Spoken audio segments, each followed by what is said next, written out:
ناظرین، قصہ آدم و حوا وہ داستان حقیقی ہے جو قیامت تک آنے والے انسانوں کے لیے کردار و عمل کے حوالے سے ایک روشن شمع کی مانند ہے، جس کو سمجھ کر انسان پر اس کائنات اور تخلیق آدم کے وہ اسرار و رموز کھلتے ہیں جو رائے حق اور جادہ ابلیس میں ایک حد فاضل قائم کرتے ہیں۔ ہم جانتے ہیں کہ ابلیس کے انکار سجدہ کے موقع پر جب بارگاہ الہی سے اسے راندہ درگاہ کر دیا گیا تو اس نے کہا کہ وہ اس خاک کے پتلے کو ہر صورت گمراہ کر کے چھوڑے گا، جبکہ اللہ رب العزت کا ارشاد تھا کہ جو بندے میرے ہوں گے وہ تیرے بہکاوے میں نہیں آ سکیں گے۔ الغرض ابھی آدم و حوا جو کہ کتب دینی کے تناظر میں قریب ایک صدی تک جنت میں رہے اور جن کو جنت کی تمام نعمتوں تک رسائی تھی،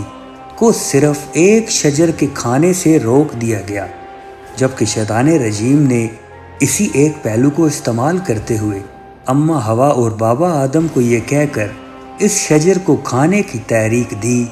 کہ اس کے پھل کو کھانے سے تم پر کئی ایک رازوں کا انکشاف ہو سکتا ہے۔ سو اس بار کی ترغیب سے آخرکار اماں حوا اس درخت کے پھل کو کھانے پر رضامند ہو گئیں، جس کے لیے انہیں بابا آدم کو قائل کرنے کے لیے ایک طویل عرصہ محنت کرنا پڑی، اور آخرکار وہ ہونی ہو کر رہی جس کی وجہ سے آدم و حوا کو جنت سے نکلنا پڑا۔ یعنی جو ہی انہوں نے اس کے پھل کو چکھنے کی کوشش کی تو اسی لمحے ان پر ایک دوسرے کے 70 بے حجاب ہو گئے، اور وہ مارے شرم کے جنت کے درختوں کے پتوں سے اپنے جسم کو ڈھانپنے لگے، جس پر ارشاد باری تعالیٰ ہوا کہ کیا میں نے تمہیں اس درخت کا پھل کھانے سے منع نہیں کیا تھا؟ یہ سن کر دونوں نے شدت گریہ و ندامت کے ساتھ اللہ سے اپنے اس گناہ عظیم کی معافی طلب کی، جس پر حکم ہوا کہ اب تم دونوں کو اس شیطان سمیت ایک خاص مدت تک زمین پر رہنا ہوگا جہاں تم ایک دوسرے کے دشمن رہو گے۔ تو مختلف روایات کے مطابق جناب آدم کو ہند یا سری لنکا کی زمین پر اتارا گیا، جبکہ اماں حوا کا جائے ٹھکانہ جدہ کی سرزمین قرار پائے۔ آپ ایک طویل مدت تک اپنے گناہ پر نادم و شرمسار ہو کر اللہ کے حضور گریہ وزاری کرتے رہے، اور آخرکار رحمت خداوندی جوش میں آئی، اور حضرت جبریل امین نے آپ کو اللہ کی طرف سے نہ صرف معافی کی نوید سنائی بلکہ وہ آپ کو لے کر مکے کی سرزمین پر گئے، جہاں پر انہوں نے سب سے پہلے خانہ خدا یعنی کعبہ کی بنیاد رکھی، اور ایک روایت کے مطابق جب آپ کو زمین پر بھیجا گیا تو اس وقت حجرہ اسود بھی آپ کے ساتھ تھا، جس کو آپ نے خانہ کعبہ کی دیوار میں نصب کر دیا، جبکہ جنت سے زمین تک آتے وقت کچھ درختوں کے پتے بھی آپ کے ساتھ تھے جو کہ بعد ازاں زمین پر سرسبزی اور شادابی کا سبب بنے۔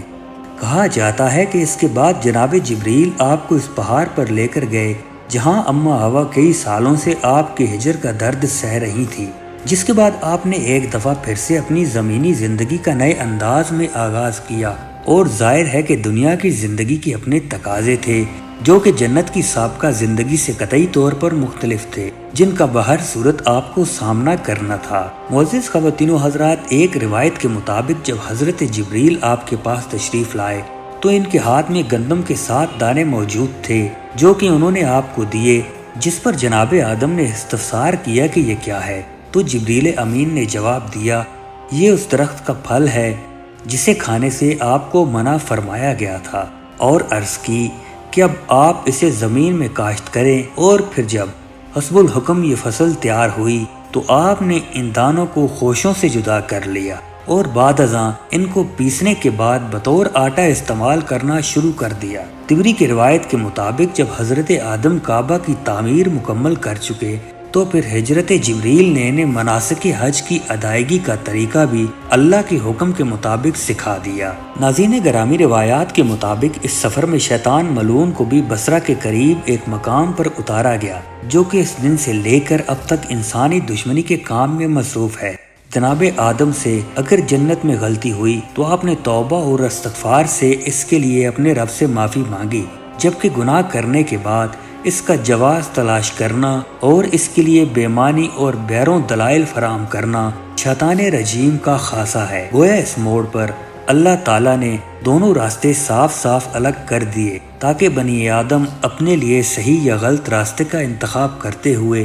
اپنے لیے جنت یا دوزخ کا انتخاب کر سکے۔ ایک روایت میں آتا ہے کہ جب قیامت برپا ہوگی اور انسانوں کو ان کی قبروں سے اٹھا دیا جائے گا تو بنی آدم اپنے جد امجد سے درخواست کریں گے کہ اے اللہ کے نبی، کیا آپ اللہ کے حضور ہماری سفارش نہیں کریں گے؟ تو جواباً آپ فرمائیں گے کہ آج کے دن میں اپنے رب کا جلال دیکھ رہا ہوں تو مجھے صرف اپنے جان کی فکر ہے، اس لیے تم اگر چاہو تو نوح کے پاس چلے جاؤ، شاید وہ تمہاری مدد پر آمادہ ہو سکیں۔ لیکن انہیں ہر نبی کی جانب سے جواب ملتا رہے گا، کیونکہ قیامت ایک روز جزا ہے جس میں ہر کسی کو اپنے اپنے اعمال کا بدلہ دیا جائے گا۔ ہماری دعا ہے کہ اس روز عظیم کو اللہ رب العزت ہم سب پر اپنی رحمتوں کی بارش نشاور کرے، کیونکہ وہی یوم جزا کا مالک ہے جو جسے چاہے اس کے گناہوں کی سزا دے اور جس کو چاہے بخش دے، چونکہ حکمراں ہے ایک وہی باقی بتانے حاضری۔